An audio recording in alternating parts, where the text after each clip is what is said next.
நேற்று ஒரு கூட்டத்தில் தந்தி தொலைக்காட்சியில் மக்கள் மன்றம். அப்போ நான் என்ன சொன்னேன், மரியாதைக்குரிய எடப்பாடி, மரியாதைக்குரிய ஸ்டாலின் சொல்லிட்டு ஃப்ளோவில் விஜயின்ட்டேன். விஜய்னு சொன்னேன். விஜய்க்கு என்ன கொள்கை, விஜய்க்கு கொள்கை இல்லைன்னு கடந்து கத்துறாங்க. மரியாதையா பேசு, மரியாதையா பேசுன்னு. என்னடா மரியாதை குறைவா எதுவுமே பேசலையே அப்படின்னு. மரியாதைக்குரிய எடப்பாடின்றாப்ல, மரியாதைக்குரிய ஸ்டாலின்றாப்ல, விஜயை மட்டும் விஜயின்றாப்லன்றான்.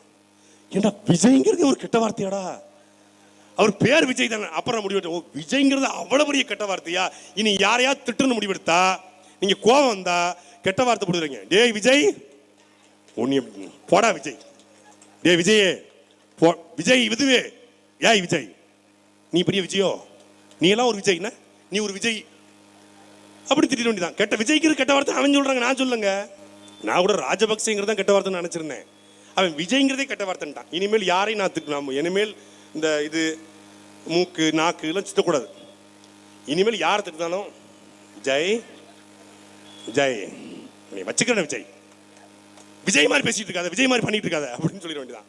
ஏன்னா விஜய்னாலே சைக்கோ, விஜய்னாலே மனநோயாளி, விஜய்னாலே தற்குறி.